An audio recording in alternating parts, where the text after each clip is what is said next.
Hello बच्चों, very good morning. हम discussion कर रहे हैं आज सेकंड पेपर का डिस्कशन करेंगे और चैप्टर चल रहा है आपका इलास्टिसिटी। जो आपका पहला चैप्टर है इलास्टिसिटी, प्रत्यास्था से रिलेटेड सारे चीजों पर अब डिस्कशन करेंगे। इसके प्रीवियस लेक्चर्स और जो भी आप हैं अदर चैप्टर्स के वो देखना चाहते हैं तो आप जे करियर फाउंडेशन टाइप करें और आपको वहाँ सारे लेक्चर प्ले लिस्ट में मिल जाए, ठीक है ना। तो आज ये पहला लेक्चर है, एकदम बिंदास रहें। बहुत इजली कम से कम 15 से 20 लेक्चर बनाया जाएगा, आराम से पढ़ाया जाएगा, बहुत डीपली समझ में आएगा, बस थोड़ा सा समय देने की कोशिश करें, ठीक है ना। आइए हम बात करेंगे प्रत्यास्था किसे कहते हैं। प्रत्यास्था किसे कहते हैं, कोई बता सकता है? इलास्टिसिटी किसे कहते हैं? किसी भी वस्तु का एक ऐसा गुण, क्या? किसी भी वस्तु का एक ऐसा गुण कि उस पर कोई बाहरी बल लगा देने पर उसकी आकृति यानी आकार, उसके आकार में परिवर्तन हो जाए, लेकिन बल हटा लेने पर वो पुनः अपने वास्तविक स्थिति में आ जाए, प्रत्यास्था कहलाता है। प्रत्यास्थता कहलाता है, प्रत्यास्था नहीं, प्रत्यास्थता कहलाता है। जो अभी बल हमने लगाया किसी वस्तु पर, उसकी अवस्था को बदलने के लिए, उसी आकृति को बदलने के लिए, वो बल कौन सा होता है? विकृत बल होता है, डिफॉर्म्ड फोर्स। क्या होता है? Deformed force.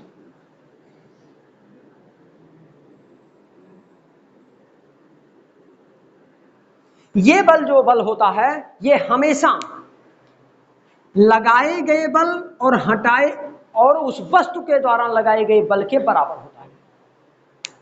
एग्जाम्पल के तौर पर अगर हम एक प्लास्टिक ले लें, रबड़ ले लें, जो हम साइकिल में या किसी चीज में बांधते हैं, अगर उस रबड़ को ले लें और उस रबड़ को लेकर दोनों तरफ से खींचें, ऐसे खींचे पकड़ के, और आप एक तरफ से छोड़ दीजिए, या एक हाथ को कांस्टेंट रखिए, दूसरे से खींचिए और खींच के छोड़ दीजिए। जैसे आपके हाथ से फोर्स, या मत छोड़िए, थोड़ा फोर्स कम करिए, बस वो आपको खींचना शुरू कर देगा। नहीं समझ में आया? दूसरा एग्जांपल, एक कील ले लेते हैं, कील यहां चुभा देते हैं, और एक वही रबड़ ले लेते हैं और उस पर एक ईंट, किताब, कॉपी जैसा ऑब्जेक्ट हो, जैसा रबड़ हो, मोटा रबड़ हो तो हैवी बॉडी लगा सकते हैं, टूट जाएगा वो, तो सीमा खत्म हो जाएगी उसकी। सीमा खत्म हो जाएगी तो कुछ रिजल्ट नहीं देगा वो। एक लिमिटेड ऑब्जेक्ट से टांग दें उस रबड़ के थ्रू, आप अपने हाथ को ऐसे नीचे लगाइए और लेके आइए नीचे हाथ अपने, जहां तक वो रबड़ की एक्चुअल लेंथ है, वास्तविक लेंथ, वहां तक आप ऐसे हाथ को करिए और इस वस्तु को बांध दीजिए उसी में, और उस ऑब्जेक्ट को अब धीरे धीरे हाथ को नीचे लाइए। अब आप देख पा रहे होंगे कि ये रबड़ की लंबाई धीरे धीरे ऑटोमेटिक बढ़ रहा है, बढ़ रहा है, बढ़ रहा है। एक स्थिति ऐसा आ रहा है यहीं से, अब हम हाथ नीचे तो ले जा रहे हैं लेकिन ये वस्तु यहीं रुक गया। अभी जिस सिचुएशन में वस्तु रुका हुआ है वही उसका सीमा है, प्रत्यास्थता की सीमा, यानी लिमिट ऑफ इलास्टिसिटी ये है। अगर उस पर थोड़ा सा भी बल और लगा दोगे, रस्सी यानी कि जो भी रबड़ है वो आपका, वो तुरंत टूट जाएगा। यानी कि अपनी सीमा को, अब अपनी हद को क्रॉस कर रहा है। सीमा मतलब क्या? हद। उस हद को जब क्रॉस करेगा वो जस्ट टूट जाएगा। मतलब एक बात समझ में आ रही होगी कि एक लिमिट है किसी चीज के काम करने की। क्या है? एक लिमिट है, लिमिट के अंदर काम करेगा वो। उस पर अगर बहुत ज्यादा बल लगा देंगे तो अपनी अवस्था परिवर्तित कर लेगा, परिवर्तित करने के बाद वापस नहीं आएगा। समझ में आ रहा है? नहीं आ रहा है? अगर वो वापस अपनी अवस्था में नहीं आ रहा है तो ऐसे ऑब्जेक्ट्स प्लास्टिक ऑब्जेक्ट्स कहलाते हैं या प्लास्टिसिटी कहलाता है। समझ में आ रहा है? क्या बोल रहा हूं? समझ में आ रहा है? मतलब इरेजर है, इरेजर ले लो आप, ऐसे पकड़ लो या चिपका दो फेविक्विक लगाकर, और उसके बाद चिपका दो टेबल पर और फिर ऐसे पकड़ो उसको और ऐसे बेंड करो। जैसे आप बेंड करोगे वो टेढ़ा तो हो जाएगा, ऐसे बेंडिंग हो जाएगी उसमें, ऐसे मान लो ऐसे हो जाएगा, ऐसे ऐसे होने के बाद में जैसे छोड़ोगे बस वो अपने फिर से आके रुक जाएगा। जैसे इस पर बल लगाओगे टेढ़ा हो जाएगा, लेकिन फिर छोड़ोगे बस वो तुरंत अपने एक्चुअल पोजीशन पर आ जाएगा। इसका मतलब अभी वो इलास्टिसिटी में है। लेकिन एक सिचुएशन ऐसी आ जाएगी कि आप ज्यादा बल लगा दोगे तो इरेजर टूट जाएगा, और अगर इरेजर टूट गया तो अपनी सीमा को क्रॉस कर गया, वो अपनी लिमिट को क्रॉस कर गया, और अपनी लिमिट को क्रॉस की हुई ऑब्जेक्ट कभी भी रिएक्शन फोर्स नहीं लगाता। अपनी लिमिट को क्रॉस की हुई ऑब्जेक्ट कभी भी रिएक्शन फोर्स नहीं लगाता। जैसे न्यूटन का तृतीय नियम क्या कहता है? कहता है एक्शन एंड रिएक्शन, क्रिया प्रतिक्रिया का नियम। जब हम किसी के गाल पर थप्पड़ मारते हैं तो हाथ ने गाल के इस पोर्शन पर फोर्स लगाया, उसी समय गाल ने हाथ पर फोर्स लगाया। हम इसको धक्का देने की कोशिश करें, ये नहीं जा रहा है, इसका मतलब जितना बल हम लगा रहे हैं उतना ही बल ये रुकने के लिए लगा रहा है। हम कोई बच्चा खड़ा है, हम उसको धक्का दे रहे हैं गिरने के लिए, जितना बल हम उस पर लगा रहे हैं उतना ही बल जब तक वो लगाएगा तब तक वो हिलेगा नहीं, गिरेगा नहीं। लेकिन जैसे उसका बल कम, मेरा बल ज्यादा हुआ, वो गिर जाएगा। यानी कि अब वो प्रत्यास्थता की सीमा को क्रॉस कर गया है। और जब तक वो था प्रत्यास्था में, हमने बल लगाया था, वो खड़ा था, या जब तक हमने बल लगाया वापस चला आया। एक स्थिति ऐसी आई कि हमने बल लगाया, वो टेढ़ा तो होता गया लेकिन वापस चला आ रहा है, जैसे बल हटा रहे हैं चला आ रहा है।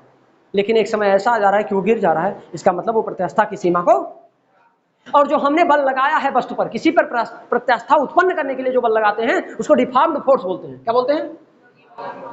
डिफॉर्म फोर्स, विकृत बल बोलते हैं। क्या बोलते हैं? विकृत बल बोलते हैं। लेकिन और सुनो, इसी समय और जब हमने इस पर बल लगाया है, इसको हटाने के लिए, और ये गया, और ये जो उल्टा हमारे ऊपर बल लगा रहा है उसको प्रतिबल बोलते हैं।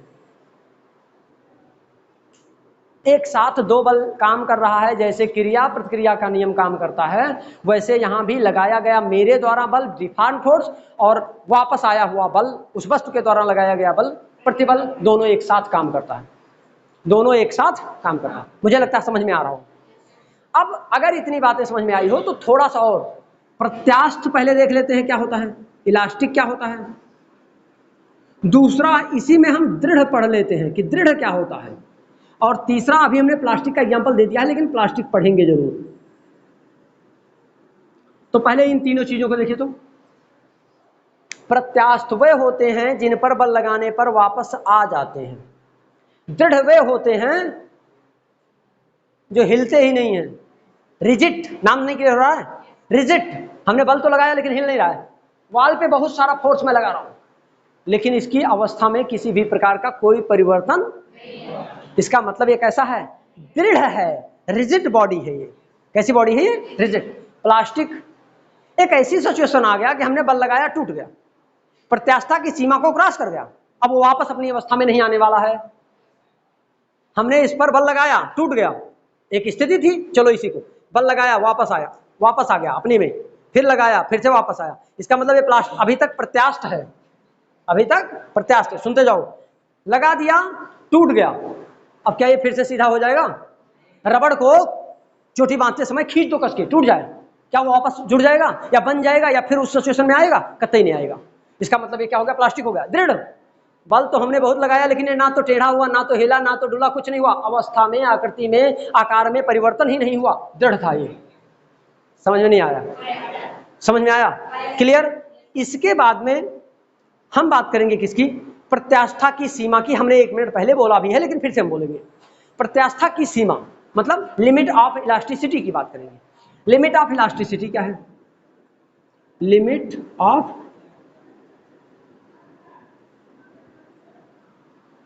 कुछ लोग कहते हैं ना, कुछ लोग कभी कभी टीचर के मुंह से भी निकलता है, अपनी हद में रहो। सुनते नहीं सुनते? अपनी लिमिट में रहो। गांव में जब झगड़ा होता है, अपने औकात में रहो। नहीं समझे? अरे गांव में झगड़ा कर लो किसी बच्चे से तो क्या कहता है? अपने औकात में रह के बोलो। मतलब वो कह रहा है अपनी हद मत क्रॉस करो, अपने लैंग्वेज पर कंट्रोल रखो। अगर हद क्रॉस करोगे, इधर से जूता 8 नंबर का है, अरे उसके कहने का एक्सपीरियंस है, वो एक बताना चाहता है कि ये मत सोचो कि हम दुबले पतले हैं, ना ना ना, हम छोड़ेंगे नहीं।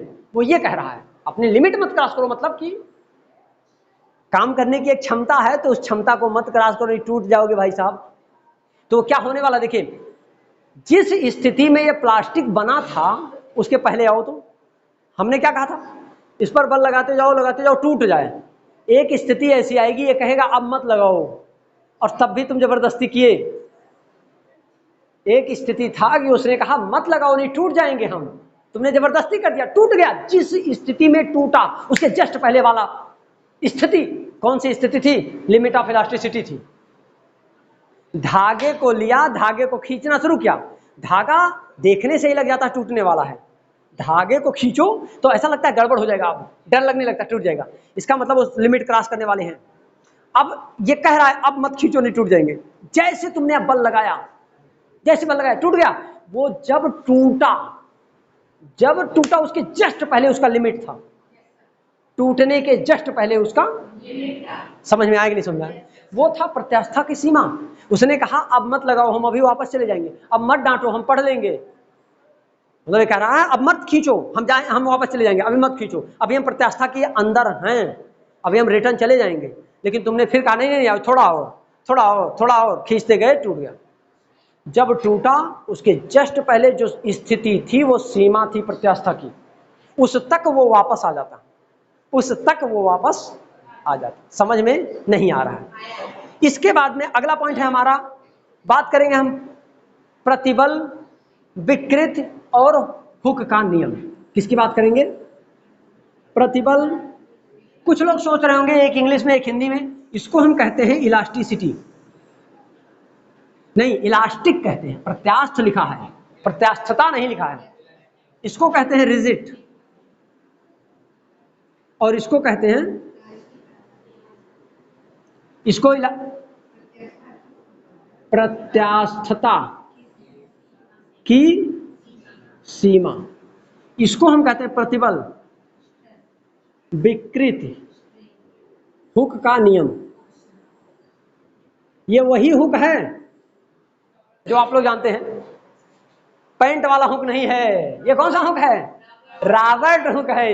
ये एक साइंटिस्ट का नाम है, रॉबर्ट हुक। क्या नाम है? Robert Hooke. मैं बात कर रहा हूं 1999 की, ना ही और ना ही 2005 की बात कर रहा हूं, ना 2020 की बात कर रहा हूं, ना तुम्हारे जन्म के पहले की बात कर रहा हूं, ना तुम्हारे पापा के जन्म के पहले की बात कर रहा हूं, ना तुम्हारे बाबा के जन्म के पहले की बात कर रहा हूं। मैं बात कर रहा हूं बाबा के जन्म के पहले की, मतलब 1679 की बात कर रहा हूं। किसकी बात कर रहा हूं? 1679 की हम बात कर रहे हैं। हम बहुत बुजुर्ग लोग हैं। अरे भाई, हम अगर इतनी पुरानी बात करें इसका मतलब हम बहुत बुजुर्ग हैं। सोच के बताना कितने साल के हो गए हम। अब देखिए, इसको कहते हैं प्रतिबल, मतलब जल्दी बोलो, विकृत मतलब बोलो,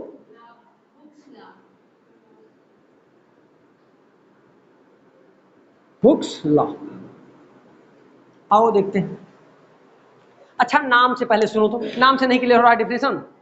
प्रतिबल, नाम से नहीं क्लियर हो रहा, प्रतिबल। बताओ प्रतिबल मतलब? हमने तुम्हारे गाल पर चाटा मारा, तुम्हारे गाल ने हमारे हाथ पर एक बल लगाया, बल के उल्टा प्रतिबल। अरे क्रिया प्रतिक्रिया का नियम न्यूटन ने कहा था, तो क्रिया हमने किया, बल लगाया, क्रिया।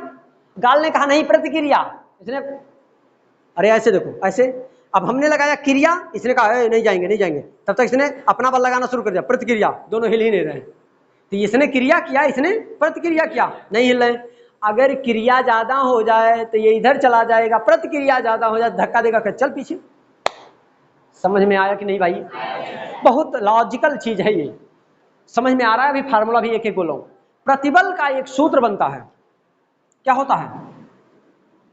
लगाया गया बल बटे क्षेत्रफल। कितने क्षेत्रफल में लगाया? अरे याद करो, क्लास 9th में जाओ, तो छोड़ो इसको, क्लास 9th में जाओ, याद हो जाएगा। हमने पढ़ा था दाब, याद करो, जहां हमने आर्किमिडीज का सिद्धांत पढ़ा था, जहां हमने उत्प्लावन बल पढ़ा था, जहां हमने दाब पढ़ा था, और बल, और अरे जो थ्रस्ट अपथ्रस्ट पढ़ा था, ये सारी चीजें जहां हमने पढ़ा था वहां की बात कर रहा हूं मैं। नाव कैसे चलती है, दूध की क्वालिटी क्वांटिटी कैसे नापते हैं, दूध शुद्ध है क्या शुद्ध है, नहीं पता है?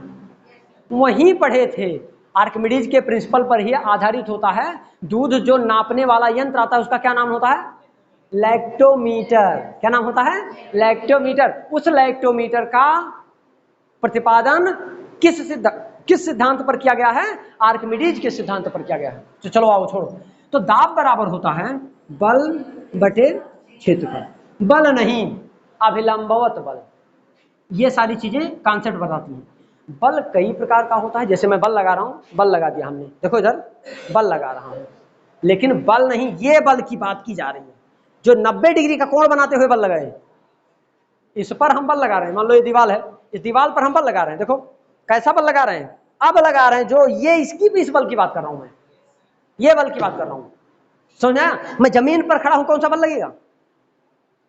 लंबवत बल लगेगा, अभिलंबवत बल लगेगा, लंबवत या अभिलंबवत या परपेंडिकुलर जो बोलो सही है, क्योंकि जब हम खड़े होते हैं तो ऐसा थोड़ो खड़े होते हैं टेढ़ा, ये कौन सा बल है?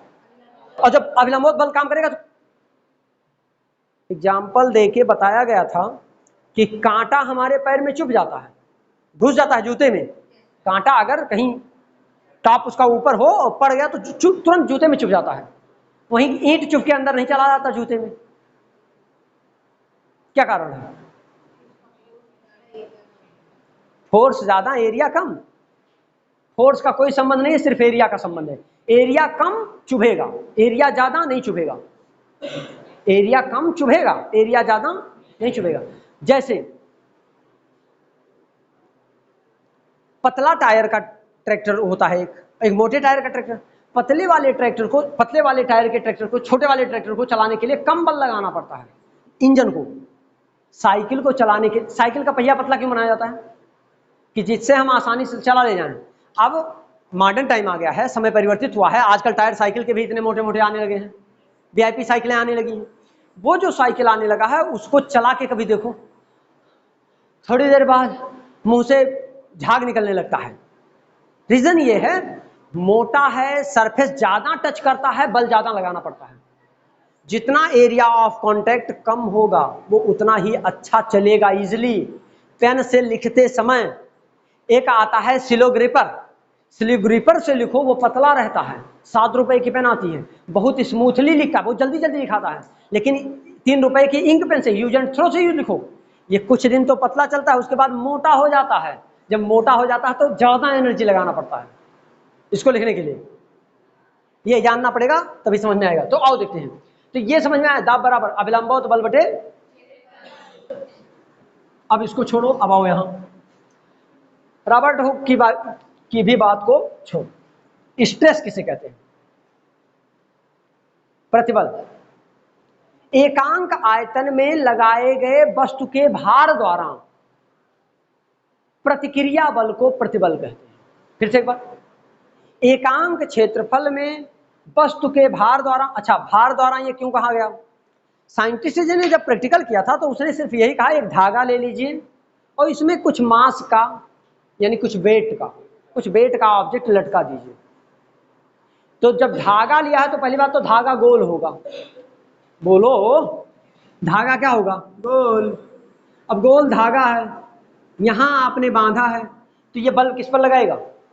इस पर लगाएगा। बल किस पर लगाएगा? इस पर लगाएगा। तो ये जो मास है इतना बड़ा, ये नीचे लटकेगा, तो एकांक क्षेत्रफल पर वस्तु के भार द्वारा लगाए गए बल का अनुपात क्या कहलाता है? प्रतिबल कहलाता है। या प्रतिक्रिया बल क्या कहलाता है? प्रतिबल कहलाता है। समझ में आया? कोई डाउट? अब दूसरा बात है हमारा, अच्छा किताबों में अगर एकांक मैं बोल रहा हूं, कितने महान हो तुम लोग ना, एकांक क्षेत्रफल, अगर कहीं किताब में अनुप्रस्थ काट का क्षेत्रफल लिखा हो, किताबों में अनुप्रस्थ मिल जाता है, अनुप्रस्थ काट का क्षेत्रफल, तो तबीयत ना खराब हो जाए। मैं ये कह रहा हूं कि यही धागा है, मान लो काट दो इसको, यही उंगली है, कैंची उठाओ, जिसको काटोगे जो एरिया बना, गोल गोल बना ना, उस एरिया पर लगाया गया बल प्रतिबल कहलाता है, अपोजिट दिशा में। अब समझ में आ गया होगा, प्रतिबल हो गया। उसके बाद जो प्रतिबल होता है वो मुख्यतः 3 प्रकार का होता है। अच्छा, प्रतिबल का अगर हम फार्मूला अभी हमने बताया तो था, प्रतिबल बराबर क्या होता है? अभिलंबवत बल बटे क्षेत्रफल। तो हम कह सकते हैं अभिलंबवत बल बटे, अभिलंबवत बल को क्या कहते हैं? यफ कहते हैं। यफ इक्वल टू, गड़बड़ बोल रहा हूं मैं, प्रतिबल, मैंने कहा बल यफ लगाया हमने, और किस क्षेत्रफल में लगाया? ए क्षेत्रफल में लगाया। तो प्रतिबल बराबर बल गुणे बल बटे क्षेत्रफल। प्रतिबल बराबर क्या हो जाएगा? बल बटे क्षेत्रफल। ये जो होता है ये मुख्यतः 3 प्रकार का होता है। कितने प्रकार का? 3 प्रकार का। पहला प्रतिबल कितने प्रकार का होता है? 3 प्रकार का होता है। याद करो इसी समय, प्रतिबल कितने प्रकार का होता है? 3 प्रकार का। वो कौन कौन से 3 प्रकार हैं? जल्दी बोलिए। पहला अनुदैर्घ्य, पहला लॉन्गिट्यूडिनल क्या? स्ट्रेस, नंबर 1, इसी को हम अनुदैर्घ्य कहते हैं। अब ये प्रतिबल लिखा है। दूसरा, हाँ, अभिलंब। इसी को अगर किताब में कहीं परपेंडिकुलर लिखा है तो परेशान मत होना। अगर ये बल कैसा रहे, नॉर्मल की जगह परपेंडिकुलर लिखा हो, नॉर्मल स्ट्रेस मतलब प्रतिबल लिखा है, तो ये क्या हो जाएगा? अभिलंब प्रतिबल। और तीसरा होता है स्पर्श रेखीय मतलब टेंजेंशियल, टेंजेंशियल स्ट्रेस। तो टेंजेंशियल मतलब स्पर्श रेखीय, अभी समझाता हूं, स्पर्श रेखीय प्रतिबल। ठीक है, अब तीनों समझने की पहले कोशिश करो, बाद में पढ़ाएंगे आगे। ठीक है। अनुदैर्घ्य प्रतिबल किसे कहते हैं? अच्छा, 2 प्रकार की तरंगे हमने क्लास 9th में पढ़ा था। एक पढ़ा था अनुदैर्घ्य, एक पढ़ा था अनुप्रस्थ। अनुदैर्घ्य तरंगे कौन सी होती हैं? बताना तो पड़ेगा। हमने कहा था पहले 9th पढ़ लेना, मारना शुरू करूंगा। मैंने कहा था ना, मैंने एक बार कहा था आपसे कि एक झटके में 9th को रिवाइज कर लो। कोई दुश्मनी नहीं है आपसे या किसी से, लेकिन जब आप पीछे से पढ़ के आते हैं तो रिएक्शन अच्छा देते हैं, और जब आप रिएक्शन अच्छा देते हैं तो एक्शन अच्छा होता है। भाई सिंपल सी बात है, दुश्मन टाइट हो तो जिसको लड़ाई उससे लड़ना है वो पहलवान टाइट होना पड़ेगा उसको, नहीं तो मारेगा, एक थप्पड़ गिर जाओगे नीचे, तो क्या लड़ाई उससे लड़ोगे? अब चूटी चली पहाड़ से लड़ने, क्या लड़ेगी वो? ऐसे कर देगा तो खोजना पड़ेगा कहाँ है। सही नहीं सही है? तो बताइए, अब आप ही बताइए। आपसे अपेक्षाएं रहती हैं तो मारूंगा जरूर आपको। हाँ बोलिए, आप किसे कहते हैं? लॉन्गिट्यूडनल और अनुप्रस्थ और अनुदैर्घ्य मतलब लॉन्गिट्यूडनल ट्रांसवर्सल वेव किसे कहते हैं? तरंगे बताइए बस, हम यहाँ बल बता देंगे। हम अगर आप प्रतिबल वो बताएंगे तो हम बल हम बता देंगे, खाली आप लॉन्गिट्यूडनल वेव बताइए, तरंग।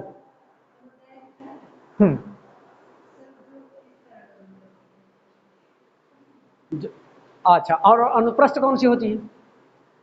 जो उस तरह गति करती है, बोलो।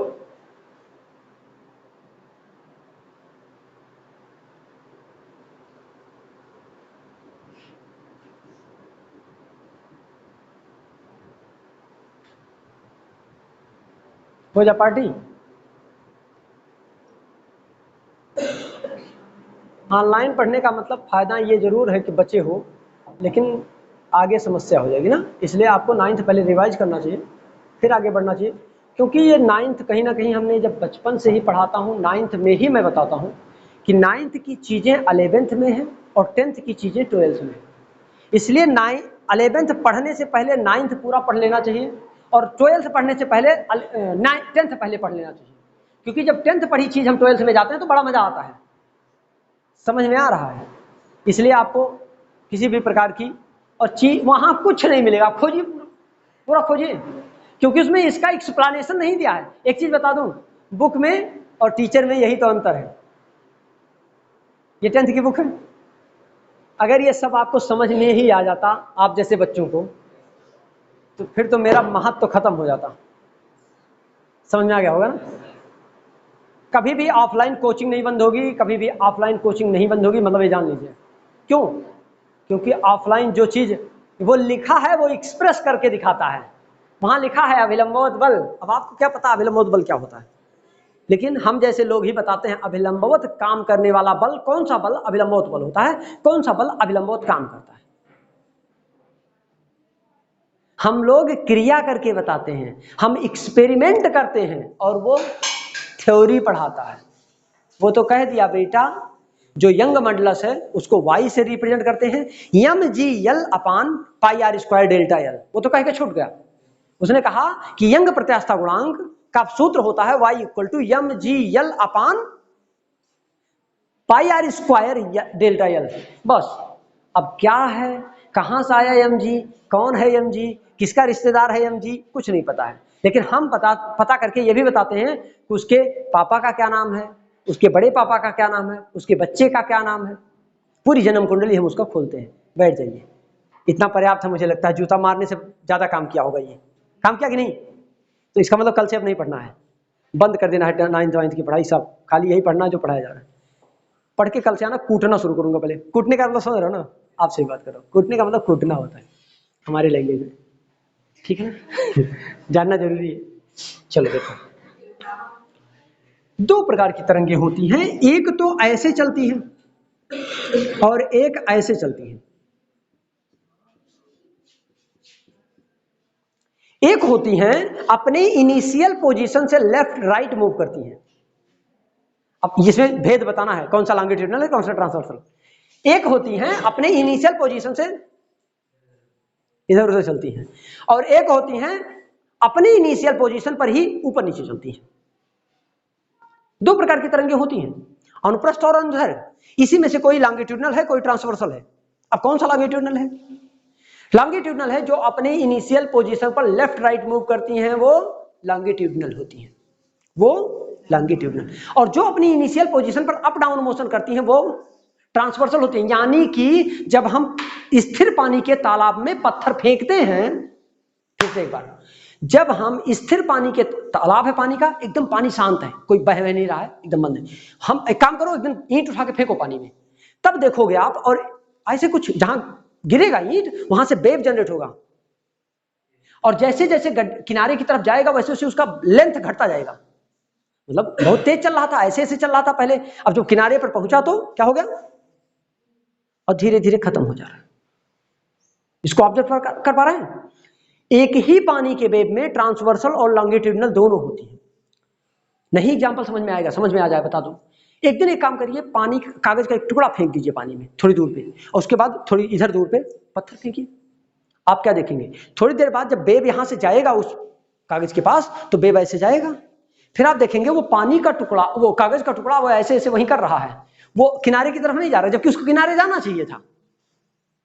इसका मतलब उस पर कार्य करने वाला बल upward downward, upward downward, upward downward, transversal काम कर रहा है। और पानी के तरंग में जो वेव जनरेट हुआ, पानी का जो वेव जनरेट हुआ, वो क्या था? लॉन्गिट्यूडनल था, जो यहां से किनारे पहुंच गया। पैदा यहां हुआ, शुरू यहां से हुआ, और घटते घटते घटते घटते किनारे पर पहुंच गया। तो दो प्रकार की तरंगें होती हैं, एक ट्रांसवर्सल और एक लॉन्गिट्यूडनल। समझ में आया? देवी जी पढ़िए, कोई बुराई नहीं है, इतना पढ़िए कि क्वेश्चन पूछने पर तुरंत मुंह से आंसर निकल जाए। महान नहीं हो जाएंगे, ये मत सोचिएगा हम महान हो जाएंगे तो लोग हमसे इंटरव्यू लेने चले आएंगे। आज तक वाले लगा दिया माइक, बोलिए आप क्या बोलना चाहेंगे, 4 शब्द। कुछ ऐसा कुछ नहीं होगा। अरे जब होगा तो डील करने की क्षमता आ जाएगी ना, उतने दिन में नहीं आ जाएगी? आज तक वाले मान लो अंजना ओम कश्यप खड़ी है, बोलिए। थोड़ा सा समय दो यार, सोचने दो, ऐसे अक्ताए हुए बोलने के लिए।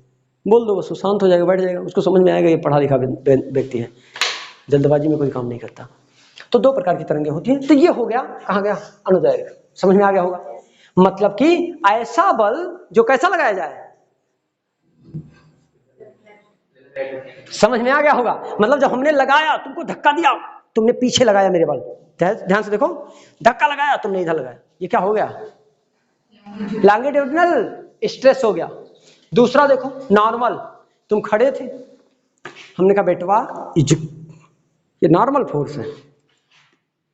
तीसरी बात, टेंजेंशियल, कुछ कोण बना दे। टेंजेंशियल मतलब किसी चीज, अच्छा स्पर्श रेखा किसे कहते हैं? चले जाओ वृत्त में, तो क्लास 10th के मैथमेटिक्स के वृत्त में, वृत्त एक चैप्टर था, उसमें एक स्पर्श रेखा, टेंजेंशियल लाइन पढ़ते थे हम। क्या था? कोई भी है और उसकी एक बिंदु से टकरा के चली जाए, स्पर्श करते हुए चली जाए, तो ऐसा बल हमने लगाया इस किताब पर, ऐसा बल लगाया, निकल गया, देखो दिख रहा है, टच हो रहा है, निकल जा रहा है। ऐसा बल, ऐसा स्ट्रेस, ऐसा प्रतिबल जो सिर्फ स्पर्श करते हुए लगता हो, उसको हम बोलते हैं टेंजेंशियल स्ट्रेस या स्पर्श रेखीय प्रतिबल। समझ में आ रहा है कि नहीं? क्लियर? अब बचा इस पॉइंट में एक हुक्स लॉ। क्या बचा? नहीं, विकृत भी बचा शायद, विकृत नहीं पढ़ाया ना, स्ट्रेंथ।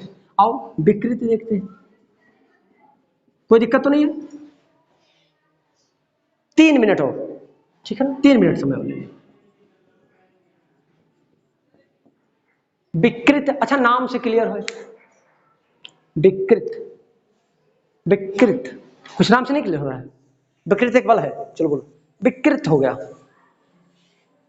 अच्छा क्लास 10th में केमिस्ट्री में हमने पढ़ा था विकृत गंधिता, किसी चैप्टर में? फर्स्ट में, हाँ कहीं पढ़ा था हमने विकृत गंधिता। अचार वचार के सड़ने और चिप्स के पैकेट में पता नहीं क्या भरा जाता है, पता नहीं क्या क्या एग्जाम्पल वहां था। चलो बोलो, अब बोलो विकृत किसे कहते हैं? किसी चीज का विकृत होना मतलब उसके एक्चुअल शेप में परिवर्तन होना। चलो एक बलून ले लिया हमने, बलून का नाम सुने हो, देखे हो कभी? अच्छा तो बलून ले लो, हवा भर लो, इतना बड़ा शेप हो गया। एक काम करो, अब ऐसे पकड़ो बलून को, एक हाथ पे रखो और हाथ उंगली ऐसे दबाओ,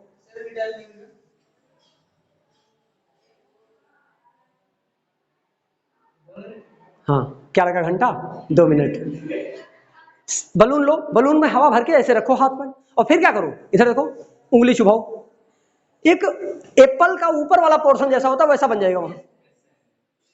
और फिर हमने हटा लिया, उसका आकार विकृत हुआ और प्रतिबल ने लगाया, कहा हाँ हाथ हटाए जाओ, फिर से जाओ अपने एक्चुअल पोजीशन में। अरे विकृत बल था वो, किसी की अवस्था को विकृत कर दे। देखो एक चीज बता दे, बल कई प्रकार के, जैसे हमने एक सपोज दैट ये कोई ऐसा चीज होता कि इस पर बल लगा दे तो ये ऐसे टेढ़ा हो जाता, इसका आकार विकृत नहीं होता है, वो सिर्फ ऐसे झुक जाता है। तो इसका आकार नहीं, पीछे वाले का आकार विकृत हुआ है। लेकिन यहाँ पूरा शेप ही, कोई मोटा सा बच्चा हो, गोलू मोटोलू मान लो, और उसका गाल ऐसा हो, ऐसे बच्चे होते नहीं है, मजा आता है देखने में, तो उनका मन करता है ऐसे गाल पकड़ के नोचने का, नहीं किया क्या तुम लोग? हाँ होता है ऐसा। अब उसके गाल पे ही तो गड्ढा बनेगा और फिर वापस आएगा। तो जो ये सिचुएशन है वो क्या, विकृत हो गया उसका गाल।